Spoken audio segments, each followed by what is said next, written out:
Good afternoon. I'm Alastair Webb. I'm a neurologist at the University of Oxford. And it's a pleasure to be joined today by Professor Rustam al-Shahi Salman, Professor of Neurology at the University of Edinburgh. Now, he's with us today to discuss the results of two important studies that he is presenting this year at the conference as the PI of the RESTART and SoSTART trials. So Rustam, congratulations again on completion of these two seminal trials in secondary prevention after intracerebral hemorrhage. It's a very impressive achievement to be back here yet again, presenting at the plenary session. There are some similarities between the trials and some differences. But so can you explain to us what were the key clinical questions that you were seeking to answer with these clinical trials? Thanks, Alastair. Well, these clinical questions have been around for decades, ever since we learned that antiplatelet drugs and anticoagulant drugs were effective for preventing ischemic events.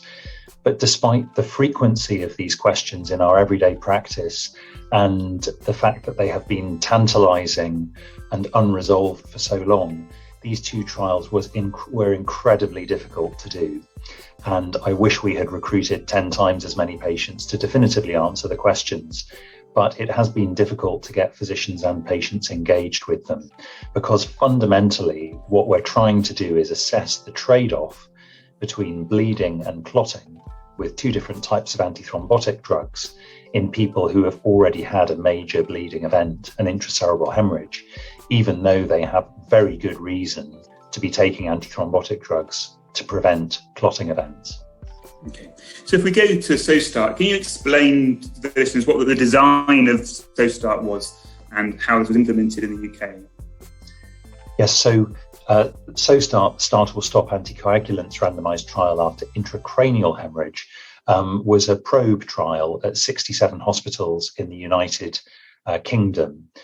We recruited people aged 18 years or over who had a symptomatic spontaneous intracranial hemorrhage, survived for at least 24 hours, and had atrial fibrillation with a CHADS2 VASC score of 2 or more.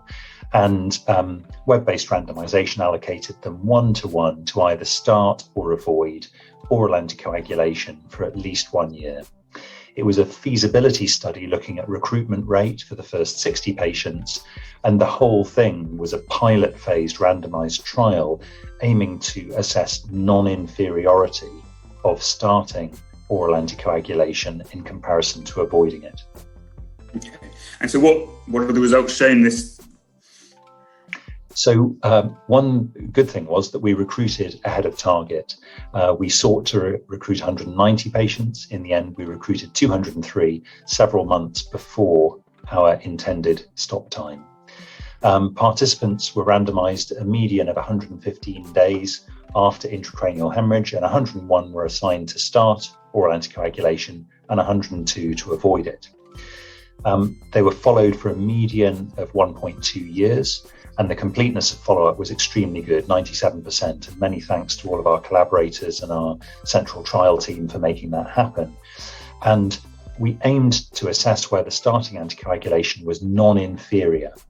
Now, 8 of the 101 patients who started oral anticoagulation had a recurrent intracranial hemorrhage, compared to 4 who avoided oral anticoagulation. And 7 out of those 8 primary outcomes in the start arm were fatal, whereas none of the 4 intracranial hemorrhages in the avoid arm were fatal. These event rates were a bit lower than we expected, so we were statistically unable to confirm non-inferiority on that primary outcome, but some of the secondary outcomes were promising. Okay, so can you elaborate a bit further on the secondary outcomes? Particularly, this is a balance between hemorrhagic risk and prevention of embolic events. So what was the balance in terms of any hints from the prevention of embolic events? So these secondary outcomes were really exploratory, and we pre-specified in the statistical analysis plan 3 composite secondary outcomes, which have been used in atrial fibrillation studies. So a composite of major vascular events, all types of stroke or vascular death, 3 different ways of looking at this net benefit. And all of those 3 composite outcomes showed a very similar non-significant halving of that composite outcome involving bleeding and clotting events with starting oral anticoagulation compared to avoiding it. So the hazard ratio is approximately 0.5, but not statistically significant. So in this non-inferiority pilot phase trial, we want to focus on the primary outcome, but we wanted to generate estimates of effect on what a main phase trial might look like with those composites. So we were relieved that despite the increase in bleeding, there was a substantial reduction in the risk of clotting, suggesting that oral anticoagulation might be superior. Okay, so you raised a good question, because looking at the design of the trial, it was interesting that you said the aim was to identify a sufficiently low risk to justify a definitive trial. And I thought it was an interesting phrase. How did you come up with what was a sufficiently low risk in terms of moving on?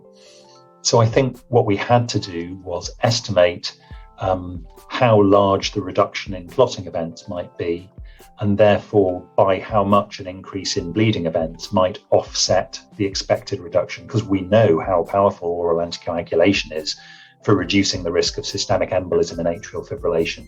But of course, we had no prior randomized data in this patient population on which to generate reliable estimates of effect.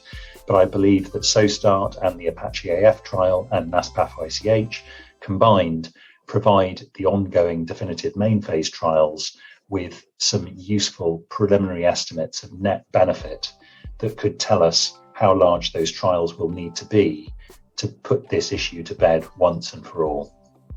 Okay, and that comes to the main question really. So do you think that you've passed the threshold you set yourself for this trial?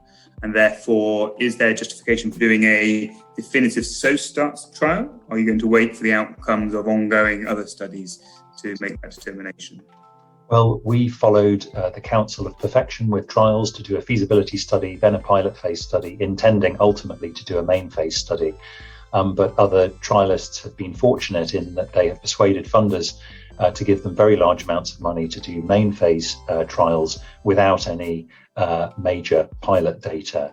But we're very happy to provide that, and the SoSTART collaboration in the United Kingdom has joined the ENRICH-AF definitive main phase trial, and the priority for all stroke clinicians around the world now is to recruit as many patients as possible to ASPIRE in the USA, PRESTIGE-AF in Europe, and ENRICH-AF globally, to maximize inclusion of patients so we can generate definitive results. And ultimately, the cockroach meta-analysis collaboration of all these trials, which I'm leading, will have the final word on what the overall effects are. Okay, I think that probably answers my final question on SoSTART, is what do you do in your clinical practice? I'm assuming your answer is randomise them. That's right. I'm randomising all these patients into ENRICH-AF, especially in view of the SoSTART trial result, which I think helps to advise patients on the pros and the cons in this setting and offer them some promise of net benefit. So that's why randomisation is still justified, but I have not switched to recommending oral anticoagulation for all of these patients yet. Okay, so I think we should probably move on and discuss the RESTART trial and allow ourselves a bit of time. You've got two important trials to discuss. So just explain to us firstly how RESTART was designed and what you clearly presented the initial results of the study a couple of years ago. So what are the findings of this extended follow-up compared to the initial findings 2 years past? Thanks, Alastair. Yes, so RESTART began before SoSTART, and it was really our preliminary test of antithrombotic drugs after intracerebral hemorrhage. So again, this was a probe trial. It included 537 participants at 122 hospitals, again, just in the United Kingdom. And I'm very grateful to the RESTART collaboration for supporting this. Again, we looked at adults 24 hours or more after intracerebral hemorrhage and randomly allocated them 1-to-1 to start or avoid an antiplatelet drug. But this was for people who had previous histories of vascular disease. A few of them had atrial fibrillation, but for whom antiplatelet drugs were thought to be the potentially the best form of secondary prevention of major vascular events. So when I presented the results in 2019 at ESOC, and they were published in the Lancet Neurology at the time, we found some reassuring evidence about the safety of antiplatelet drugs. there were half as many recurrent intracerebral hemorrhages in the group who started antiplatelet therapy in comparison to the group who avoided them, which was surprising but reassuring. And given that we were underspent on the trial grant, the fund of the British Heart Foundation kindly allowed us to follow patients up for another 2 years to look at whether the effects endured, and also whether with the increased power of a larger number of outcome events, effects became statistically significant. And so over the 2-year follow-up, what did you find? Well, in total, we had about 3.5 years of follow-up on average for the whole trial cohort, and we finished follow-up once and for all in November 2020. So by the time we finished focusing on the primary outcome of recurrent intracerebral hemorrhage, 25 of the 268 participants allocated to avoid antiplatelet therapy had a recurrent intracerebral hemorrhage, compared to 22 of the 268 participants allocated to start antiplatelet therapy. So the numbers have become a bit more similar over time, but there is no evidence of an excess number of recurrent hemorrhages, primary outcomes, in the START group. Sure. So do you think the finding from 2 years ago, the hint that to us antiplatelets may reduce the risk of hemorrhage, was a chance finding? Or do you think it may have been a time-dependent effect, so there may be some early benefit? I think that's a really good question, Alastair, and I don't think we know the answer to that, because although we've got more outcomes now showing that these event rates change significantly over time, is rather difficult given this number of outcomes. But it does raise interesting hypotheses about the trade-offs of antiplatelet drugs and whether benefit is front-loaded and harm occurs later or not. I honestly don't think we can tell that from the RESTART results, but I think they are overall reassuring, and that again, just like SoSTART, there's a question about net benefit that needs to be answered. Yes, and that was my next question really, about net benefit. It's clear we're trading off the hemorrhagic risk against the antithrombotic risk. So do you think the results of RESTART provide enough information to guide our clinical practice in terms of this decision? And what's your current practice, effectively? Yeah. Thanks. Well, just quickly on the major vascular event side of things. So participants who started antiplatelet therapy, 72 of them had a major vascular event, bleeding or clotting, whereas for the participants who avoided antiplatelet therapy, 87 had a major vascular event. So there's a non-significant finding there of fewer major vascular events in patients who start antiplatelet therapy. Reassuring, but the patients with intracerebral hemorrhage deserve definitive evidence. It's just much harder to generate than in ischemic stroke and TIA because the problem is so much less frequent. So the Canadian Best Stroke Practice Guidelines reviewed the initial findings, the main results of RESTART, and they, like the Chinese Stroke Association guidelines, concluded that there was level B evidence to indicate that using antiplatelet therapy after intracerebral hemorrhage could be considered in standard practice. So I think the results about safety are reassuring here, and indeed I'd agree with the guidelines conclusions. However, what I really would like to be able to do is provide you with a high standard of evidence that using antiplatelet drugs are beneficial, not just for patients with intracerebral hemorrhage who have previous history of vascular disease, but any survivor of intracerebral hemorrhage who is at higher risk than age and comorbidity matched controls in the population without ICH, at higher risk of major vascular events. So in my everyday practice, I'd love to be able to randomise again in a definitive main phase trial. I'm permissive and do consider using antiplatelet drugs where indicated for other conditions. And I think many of my cardiology and other colleagues who deal with patients in this sort of setting are gaining reassurance from RESTART, but it's not definitive, and patients with intracerebral hemorrhage deserve better evidence.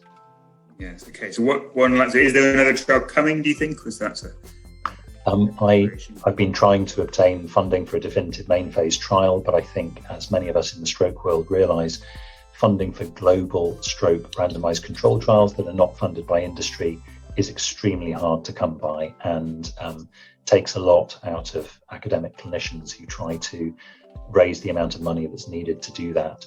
I haven't given up yet, and I really hope funders will be sympathetic to doing this, because I think the benefits for patients are potentially real, and with more than 3 million people a year having intracerebral hemorrhage, there's a substantial number of people who could benefit. So I'm still trying.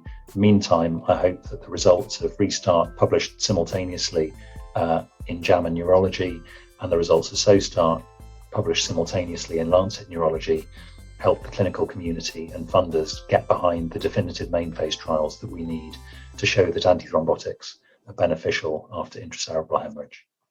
Okay, and I think we probably I'd like to go on for many more questions, but I think that's probably all we have time for today. So thank you very much, Professor al-Shahi Salman, for joining us and enlightening us about your trials. And congratulations once again for completing these studies. It clearly is a massive challenge to get this number of hemorrhage patients into the studies in this context, and we all recognise how difficult that is to do. As mentioned, these studies are going to be published simultaneously with the conference in JAMA Neurology for the RESTART extended follow-up, and in Lancet Neurology for SoSTART. So I advise everybody to come and listen to the plenary sessions and go and look at the papers when they come out. So thank you very much for your time today. Thank you, Alastair, and thanks to everybody who contributed to the trials.